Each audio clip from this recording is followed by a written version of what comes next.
It's the week ending Saturday, the 26th of August, and this is The Week Unwrapped. In the past 7 days, we've seen Donald Trump committing more troops to Afghanistan, George Osborne clinging on to the idea of a northern powerhouse, and the death of British TV legend Bruce Forsyth. But we're here to bring you some of the stories that passed under the radar this week. Big news, not making headlines right now, but with repercussions for all our lives. I'm Olly Mann, and let's unwrap the week.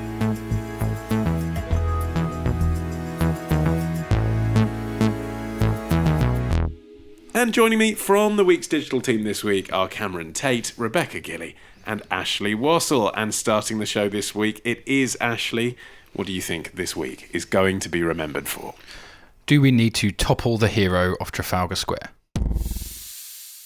Those people were also there because they wanted to protest the taking down of a statue, Robert E. Lee. And you take a look at some of the groups and you see, and you know it if you were honest reporters, which in many cases you're not, but many of those people were there to protest the taking down of the statue of Robert E. Lee. So this week it's Robert E. Lee. I noticed that Stonewall Jackson's coming down. I wonder, is it George Washington next week? And is it Thomas Jefferson the week after? You know, you really do have to ask yourself, where does it stop? President Trump there answering questions from the fake news media in the lobby of Trump Tower. But actually, that story's been very well covered. There's perhaps been a smugness over here in Britain that while some slightly edgy extremist views are being given an airing in America, that sort of thing won't happen here. Quite. I think there's certainly a liberal consensus in this country that Donald Trump's on the wrong side of this argument. I think in a lot of cases that generally extends to he's wrong about the statues as well. They should come down. They're symbols of oppression and segregation. So Confederate statues in the southern states of America, memorials to Confederate two war fighters heroes of the Civil War, okay. And actually it's a symbol of segregation, etc. There was an argument in a Guardian article this week that if we're going to start having that attitude, then we should be tearing down some statues over here, not least of, as the headline suggested, and it generated an awful lot of attention in the right-wing press in particular, good old Horatio Nelson. That's the sound of coffee being spat out across the country. He had a specific history of apparently, and in fact, the author of the article said that without compunction, we would call him a white supremacist because he was friends with white... Afua Hirsch writing in The Guardian. I mean, let's be honest, she was stirring the pot a bit. With Absolutely, yes. But there's an uncomfortable truth in there. So not necessarily with Horatio Nelson, but we'll come to that. So he was friends with a lot of West Indian plantation owners, and it's largely believed, and it's referenced a number of times, that perhaps we didn't get rid of slavery as soon as we did because of his opposition in the House of Lords, and in fact we only got rid of slavery in this country 2 years after he died. So arguably he is a supporter of slavery, like many of those people who are memorialised in the Confederate States are. Like at some point, the majority of the British public. Isn't that just typical of the attitudes of the time? Of course. I mean, surely we should take into kind of the likes of context. I mean, this was during a period of where slavery was still in existence. I believe it was on its way out. I suppose the difference is what is the statue commemorating? Obviously, the statue of Nelson and other statues of Nelson weren't put up to commemorate his fulsome support of slavery as an institution, whereas people... Because that is what the Civil War was about. Of course, then it becomes more complicated because there are still plenty of people in America who maintain that the Civil War wasn't about slavery, and that some people... I mean, Robert E. Lee had a kind of iffy attitude towards slavery because he was one of many people, like the same as with Thomas Jefferson, who owned slaves but was opposed to owning slaves as a principle, but was like, but not mine and not my friend's slaves, but just as a rule I think it's a bad idea. So it kind of becomes a bit complicated in the sense of, I think from a liberal perspective it's very easy to conclude, well, those statues are celebrating someone who fought to maintain slavery, but then to a lot of people who would like to see them remain in place, the war was more complicated than that, and those figures themselves did not necessarily endorse slavery. And there were problems with the use of slaves on British ships, and many of them that came back were, rather than given their freedom and prosperity in London, they were left destitute on the streets of London. So it's even the war that Nelson was involved in has a pretty patchy relationship, or a negative relationship, pretty outwardly, with issues of slavery and issues of black people at the time. Okay, but we're here to discuss the pressing issues of the week. You're talking about wars that were fought centuries ago. Let's just bring it back to this week here. What you're saying is, this could be a turning point. This could be the moment that here in Britain we start having really the same debate they're having in America about tearing down statues. That's not true, is it? There have been some touch points in recent years, though. So the Cecil Rhodes statue in Oxford University, he was just a colonialist and he probably was a white supremacist, and yet he's memorialised in Oxford. There's an argument maybe that what's happening in America now is a debate we need to have over here and that we've had some sort of beginnings of. I mean, the Confederate statues, for example, were built mostly long after the war finished, mostly between the late 19th century and early, in fact, up to the mid-20th century. 35 of the 1,000 Confederate statues that were recently counted were built since 2000. And these statues were largely built by Confederate segregationist movements. So the purpose of the statues is probably different from Nelson. But that debate hasn't been had here, I don't think. No, because we don't have, do we, Cameron, that kind of attitude to our history. Maybe this is coming across as a bit smug, but it sort of feels like British people, maybe because we've been around for longer, we understand that there are problems with the empire, for example. There are problems with colonialism. There are problems with the royal family. There are problems with our attitudes to church and state. But it's all got a historical context. And in America, a much younger country, as Ashley says, erecting statues to these guys more recently, it's just different, isn't it? I'm wondering if the argument is not necessarily that we're more understanding of our history and that we're okay with Nelson may have kind of been a white supremacist, but it's okay of what he's done for Britain. I'm wondering if it's more that people aren't educated on what our statues mean. So I read that a group of school kids were taken to Nelson's column and they had no idea what it meant, and they thought that it was actually about Nelson Mandela. So, but it's interesting because there is, the big counter argument to tearing them down is, couldn't we make them serve an educational purpose by adding some information like a plaque or an explanatory panel that will tell you about the history? But I mean, it's just ridiculous, isn't it? Because statues are inherently congratulatory. We can't possibly imagine a scenario when you see a statue, you have to go up and check the plaque to be like, oh, is this one of those celebration statues or is this one of those educational bad statues? But, I mean, if you take the statue of Margaret Thatcher, which was controversial in the last decade, in the Houses of Parliament, she is a controversial, divisive figure. It's celebratory in the sense they're saying this was the first female Prime Minister of the country, but it does come with attendant context that people understand she was a divisive figure. But that's kind of returning to the idea of what's being celebrated. Obviously, her time as Prime Minister was controversial and still is controversial, but she was still the Prime Minister. But Nelson still won a war. I mean, that's the thing, isn't it? So yeah, but I mean, I wouldn't be in support. I wouldn't be in support of tearing down statues of, say, of Horatio Nelson. Whereas, like with Cecil Rhodes, I think that was a far more clear-cut case. And I think if that debate had come up now rather than a couple of years ago, there may have been a different response to it, because, as you say, as Ash was saying earlier, there's like very little to recommend Cecil Rhodes. It's saying he was really good at colonising Africa, so here's a statue. He was a good miner as well. And a good miner of other people's mines. But it's different from saying, well, they did X, Y, Z for the country or to win them, so much praise and, that they live on in popular memory. Well, I think we're going back to context of the statue, right? The reason we have a statue of Thatcher isn't because as a country we're celebrating Clause 28, for example, or something like that. We're celebrating a victory, in a sense, against the oppression of women that had gone on for so long that this woman had got to the pinnacle of politics. As a context, therefore, you would support that statue. I think even most liberals who don't really support Thatcherism would probably, on some level, support commemorating that achievement in some way. But I think there's always going to be some complicated ones. There's always going to be a grey area. So Nelson, we probably all agree Nelson should stay up, right?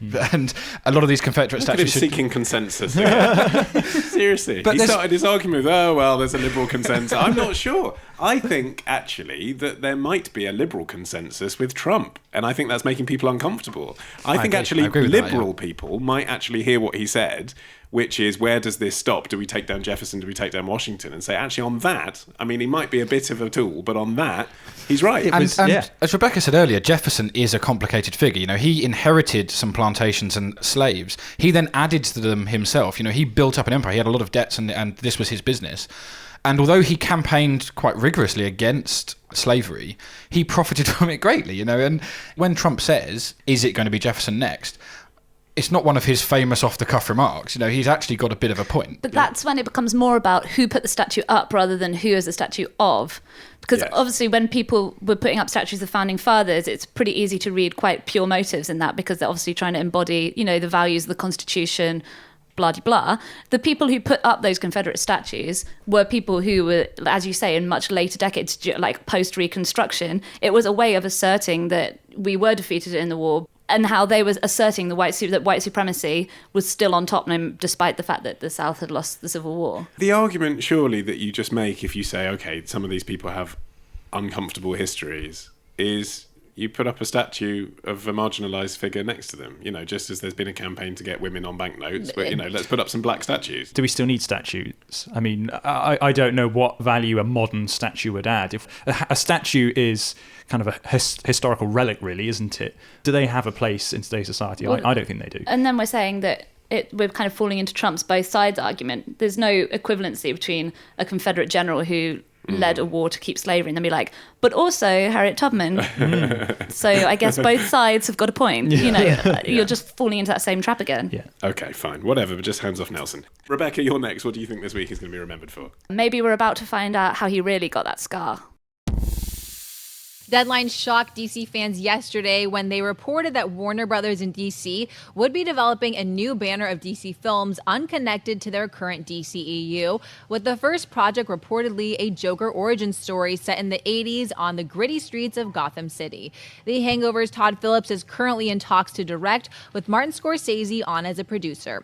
Deadline states that WB's intention is to make a grounded, hard-boiled crime film that isn't meant to feel like a DC movie, and to make it more akin to one of Scorsese's films from that era, like Taxi Driver, Raging Bull, or The King of Comedy. Ashley Mover there, reporting for the Collider Movie Talk YouTube channel. Rebecca, I spend most of my life avoiding comic book movies. Why have you brought one onto my podcast? Well, it's actually good news for you, because I think this may be, hopefully, the peak of comic book movie pretentiousness. Oh, good. So this trend might die after this. Well, you know, we'll see. So this is they're making a Joker origin story. If you're thinking, haven't we seen the Joker a million times? The answer is yes.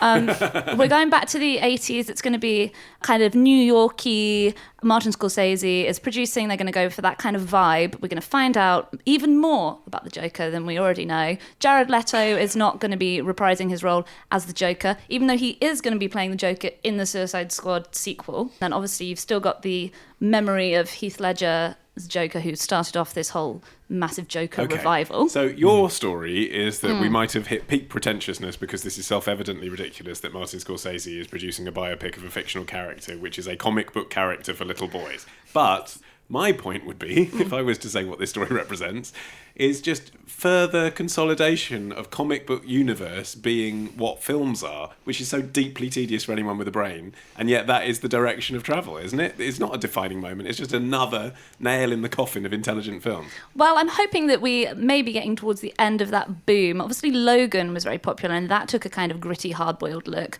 But then at the same time, Suicide Squad was critically panned and tried to do the same of making everything darker and edgier. The line is starting to blur now. They're trying to make it as much like a normal film as possible, but still with comic book characters, which does give me some spark of hope that we might be returning to a time when people are ready to see normal films again. The only way that they can get a normal, gritty, hard-boiled film made is by being, well, what if the main character was the Joker? And Harley Quinn as well, but that's a separate grudge. Cameron, you are, broadly speaking, of the generation who grew up watching Harry Potter get ever darker as each film progressed. I think that's a compliment. I'm just accurately reflecting your age. So you've seen this trend develop. Was it ever necessary for comic books to get ever darker with each instalment? I went to, I think the first Batman film I saw in the cinema was The Dark Knight, which had Heath Ledger's depiction of the Joker. It was absolutely fantastic, and I quite enjoyed the, yes, darker edge, okay, this... And then the next film was edgy, it was like, okay. And then another film came out, and that was edgy, and now every comic book film that comes out is edgy. And what's really interesting as well is that comic books, they don't have a fixed timeline. It's not like Star Wars, where every film has got to fit in with the other ones. With comic books, it's like, oh, it's a comic, you can do whatever you want. So we'll have this Joker origin story that'll be completely useless in a year's time when someone else does it. Yeah, I mean, it's the origin story thing, Ashley, that just... I mean, actually, that's why I gave up on comic book movies, because I'm of the age that got quite excited by the Tobey Maguire, Kirsten Dunst Spider-Man thing, because I was like, oh, it's a young, geeky, quasi-intellectual Spider-Man. I relate. And I was into it, and then They made so many films in which we found out about the origin of Spider-Man, which is boring anyway. You know, he watches his uncle die and then he works out that ejaculate comes out of his fingers. And not enough films where he gets to be Spider-Man and gets to, like, stop the baddies. I find myself agreeing, except with the point about Tobey Maguire's Spider-Man, those films were awful. And that it's like so bad, they had to remake them. Nonsense. I thought we'd reached peak Marvel film and DC films, actually, when they made... I mean, how many Hulks are we on now that have flopped? And they're still trying to remake them. I don't know what's happening with X-Men now. That story's just gone all over the place. And they seem to be just piling different versions of its universe on itself. And no one seems to mind. It just seems to be... I'm kind of with you in the sense that this feels a little bit depressing. It's like anything with a comic book hero on the front of it will do quite well. It sort of depresses me that actually this seems to be all we can churn out is let's go and watch another film about the Joker, because I've done the Joker. Heath Ledger was quite good in it. Jack Nicholson was better. He's a psychopath. We've done that. With good makeup. The first X-Men film, for example, is 40 minutes of how they became the X-Men, which is dull, and an hour of a good film about the X-Men. And X-Men 2 was immeasurably better because we didn't have to explain who the X-Men were. Yeah. If you're going to do that, just keep making more films like that.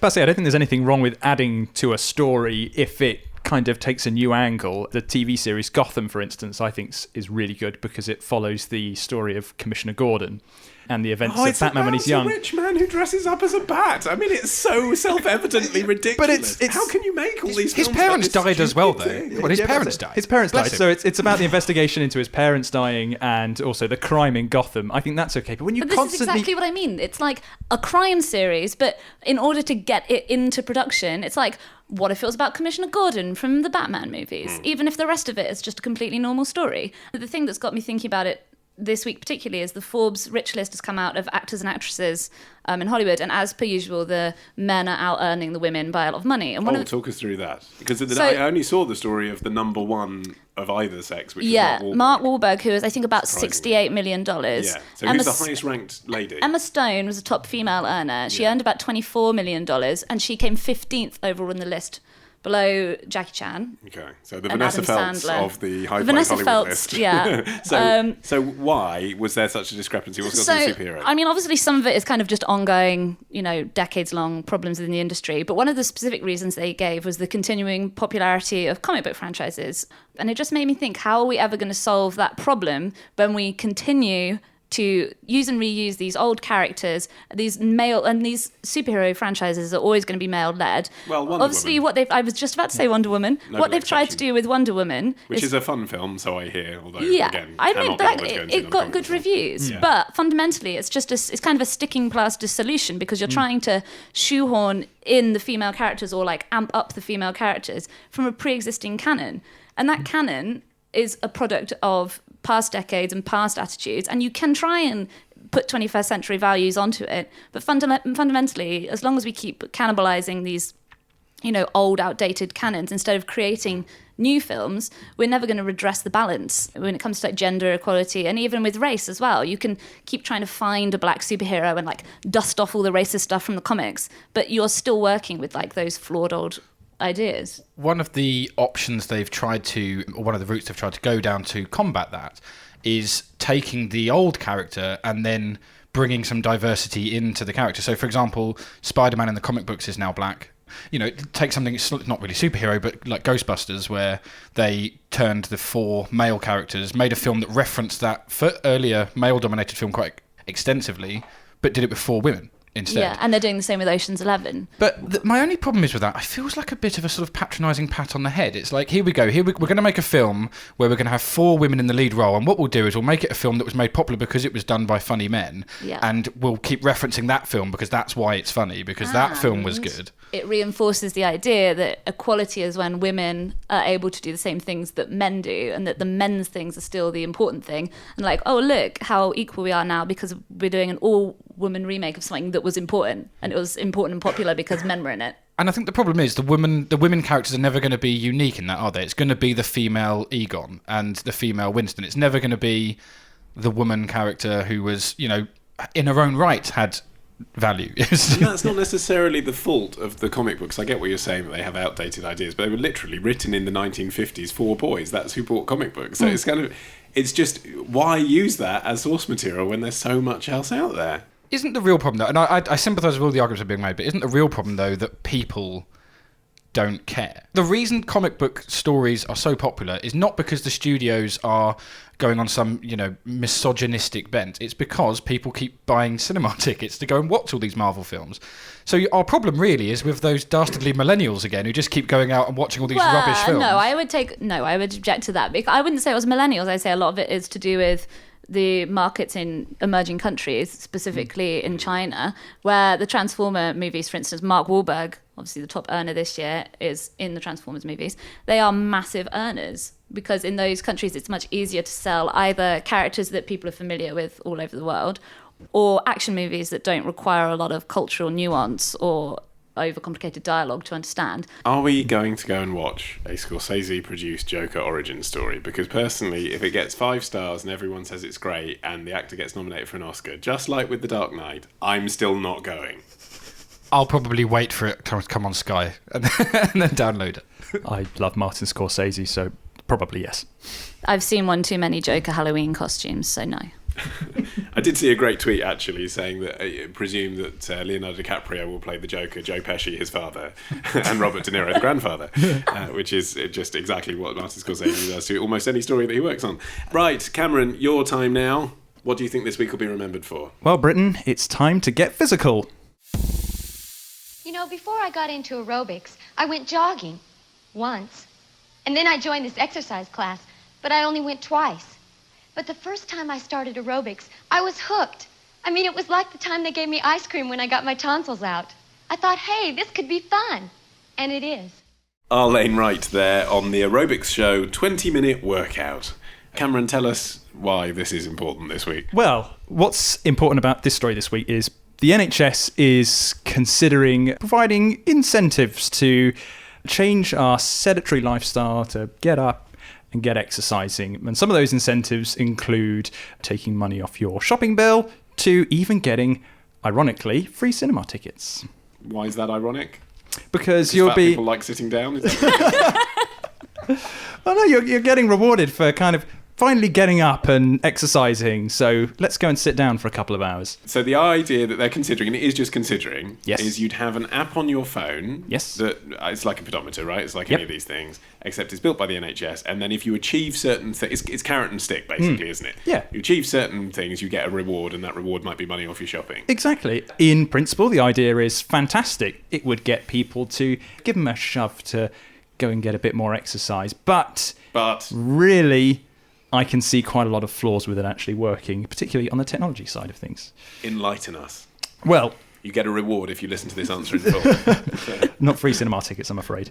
So, obviously, this is going to be an app that's going to be downloaded on multiple different smartphone devices. One that's new enough to be able to run the app and is also going to be able to have a pedometer. Where the issue comes in with that is you'll be given a goal of maybe how many steps you take or how far you go.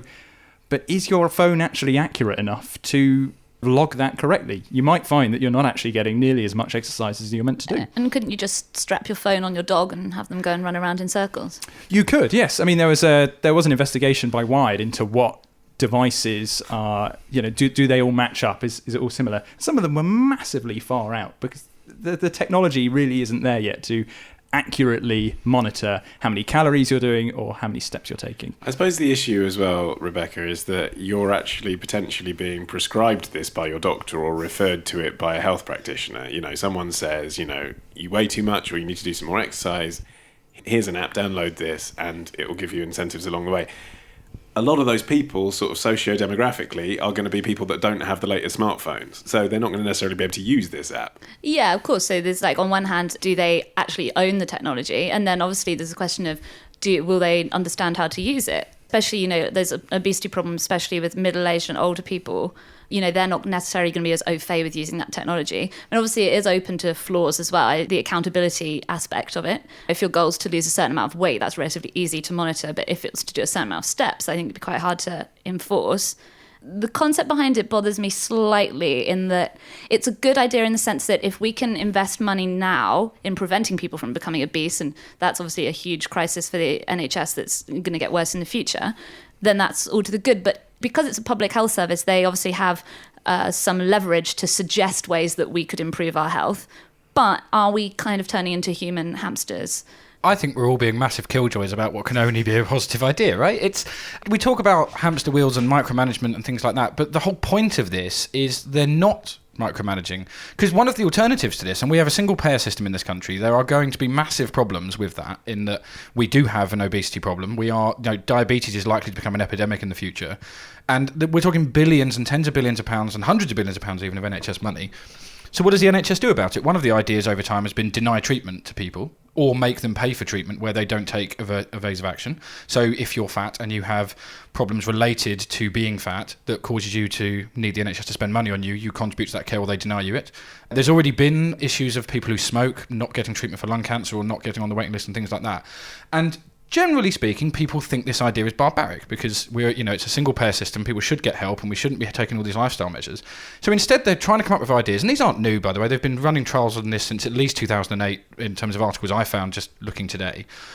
The idea is to say, well, if you can do anything positive with your health, if you do anything, even if it's not particularly accurate, if you get out and do thousands of steps that you weren't doing before, over the course of a population, that could make a huge difference. And if that did reduce spending for the small amount of outlay on some discounted cinema tickets or whatever, that's got to be a massive net positive. It's got to be worth trying at least. It's the small amount of outlay that's controversial, isn't it? Because, the way the tabloids reacted to this story, Cameron, was essentially, we are paying fat people to go to the cinema. It's one of those things, isn't it? It's a bit like when you discuss tax rates for higher earners. And, the argument will go, when you look at countries that have actually cut the amount of tax that rich people pay, you'll see that ultimately more money comes into the coffers because they don't avoid so much. And then you're like, but the moral thing to do is that people who earn a lot pay a lot of tax. Yeah.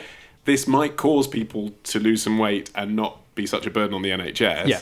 But is the moral thing for the NHS to be spending money on helping people who are eating too much as a preventative measure by rewarding them? It's a bit of a 50-50 because it really depends on how they're going to implement this, because there's no real confirmation of how they're going to do it. They say it's going to be an app. Are they going to provide you a fitness band as well? Fitness bands are a lot more accurate than what you're going to have on your phone.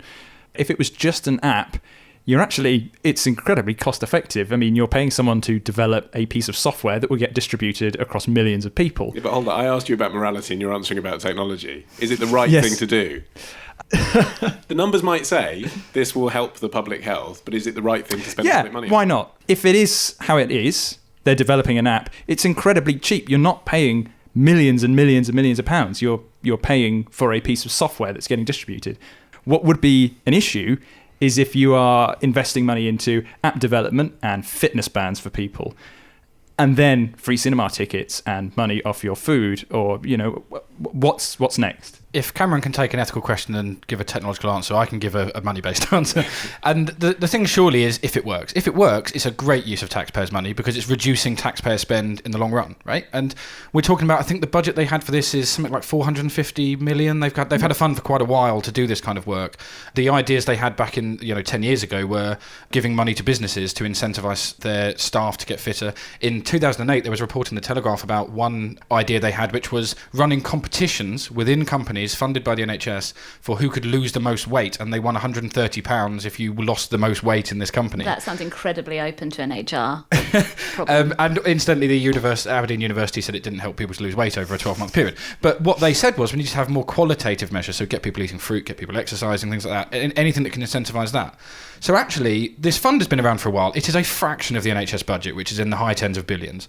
If it reduces spending in the long run, then it's a brilliant use of taxpayers' money. And what about if it's actually funded by private partnerships? What about if actually the supermarket rewards are because Sainsbury's give them loads of money and say, we'll give you a £5 off voucher? Is that a good thing as someone who would say, oh, I don't know if I want commercial organisations working with the NHS? Again, it's a case of if it works. If we have a commercial tie-up with Sainsbury's that involves X amount of taxpayers' money and the saving for taxpayers in the long term is a multiple of X, then it's well worth it. But it's like, even if the numbers make sense, it reminds me of the debate with prisons where, the prison systems they have in Norway and Denmark where the prisoners get responsibility, it's not punitive, it's about rehabilitation. They've been proven to work better than punitive prison systems, but the average person still doesn't want them. They still want a less effective punitive system. So what you're saying is the tabloid reaction should be wholeheartedly ignored and we should pursue the evidence.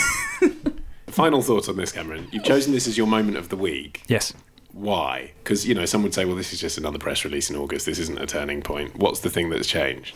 I think it shows that the government is forward thinking, and it kind of acknowledges that people spend a lot of time on their smartphones and their mobile devices, and it's not punishing, it's rewarding, and I think that's quite a positive step. Well, there is, of course, a great way to lose weight using your smartphone, and that is to simply walk whilst listening to every episode of The Week Unwrapped. You can find all of those online. Just search for The Week Unwrapped on your podcast app of choice. That is it for this edition. My thanks to Cameron Tait, Rebecca Gillie and Ashley Wassall. For more from us at The Week, why not visit theweek.co.uk, where you can also sign up for our free email newsletter, The Weekday. You can read that whilst you're on a treadmill. Or, of course, you can get the magazine direct to your door. I'll be honest, not going to the newsagent to pick it up will make you that little bit more obese. Just head to theweek.co.uk/subscribe. I've been Olly Mann. Our music is by Tom Morby. The producer, Chica Ayres at Rethink Audio. Until we meet again to unwrap next week. Bye-bye.